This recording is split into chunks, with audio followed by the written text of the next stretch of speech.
So, hello, Andreas. Good to have you here as part of the exhibition and the discussion about the future of European city development. Just a few words about you. Andreas Hofer is an urban planner and housing activist from Zurich and one of the most important European advocates in the realization of cooperative housing projects. Andreas, since 2018, you have been facing a major challenge as director of IBA 2027 in Stuttgart. You are bringing Swiss co-housing expertise to Germany, so to speak.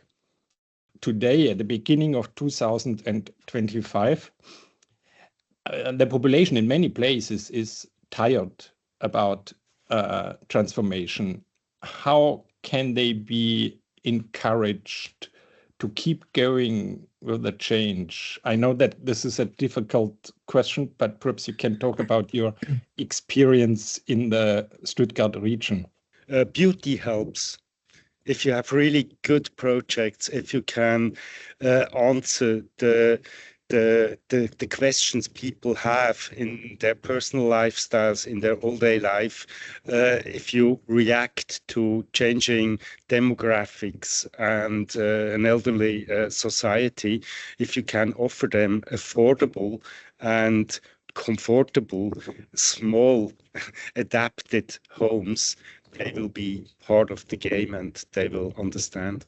And when you talk about these people and your experiences, what do these people need most urgently in the actual times regarding to their surrounding?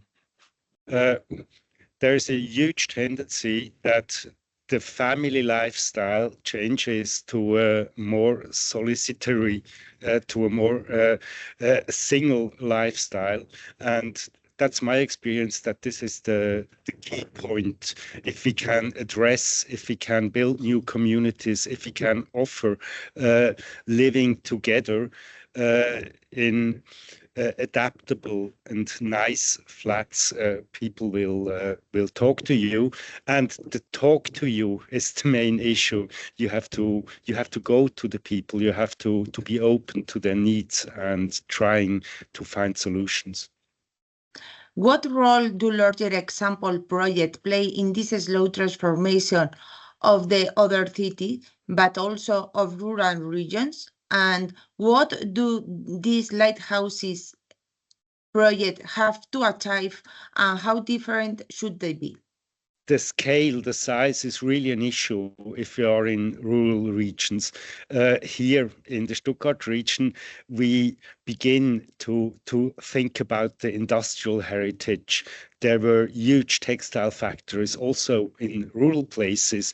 Why not take this as examples for a densification and for new neighborhoods also in rural areas?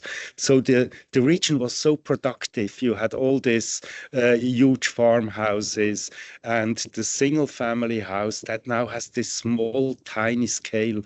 In a way, it's the exception of the last 100 years. So we try to go even further back and rely more on industrial heritage, on productive farming, and to bring these pictures again also in rural sites. What must responsible regional planning look like the plan or coordinate such project in context, as you are now doing as IBA director, but regions don't have a IBA? What advice would you give them? The IBA has the advantage that we can discuss about several projects and we can learn from each other.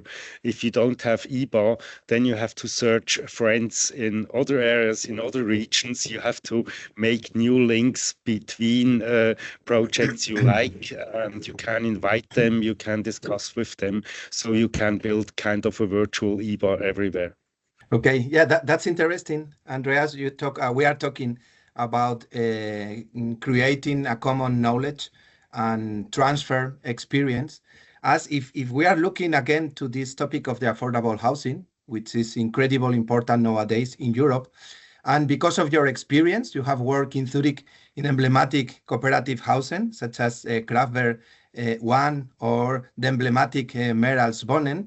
And the question is how these exemplary projects can be transferred to other contexts. And if it's possible, in your opinion, what are the decisive framework conditions to make it possible?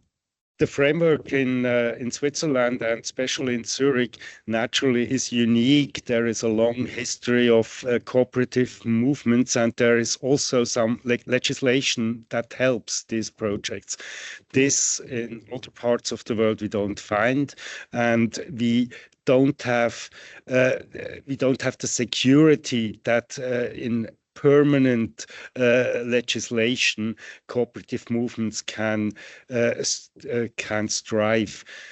So I perceive it in Germany actually that it's really difficult if you change all 5 years the framework around you to have this continuity in developing projects. But naturally we have to go over these hurdles, and we have to build up in solidarity new cooperatives or Mietshäuser-Syndikate or other forms that are invented actually to make it possible. It's very difficult in the actual financial situation, but people are so motivated to find ways out of this institutional and capital-driven housing system that we will get it also here. We are just at the end of our question round, but we are now in 2025, and in 2 years the IBA will open. So perhaps at the end of this questionnaire, you can give us what will people await when they came to the IBA in Stuttgart? How can they go around? What will be the opening, and what will you propose them? I hope they will come with the train to the new railway station. They will see a huge terrain that will be the future of the city of Stuttgart. They will go up to the Weissenhof, where a new entrance building, a nice museum built by Barco Leibinger, will be opened, and then out from the Weissenhof as our grandmother, as our modernist manifesto. They will hopefully go out to the region and see buildings that are under construction, see first steps on this huge journey we are now doing for 10 years.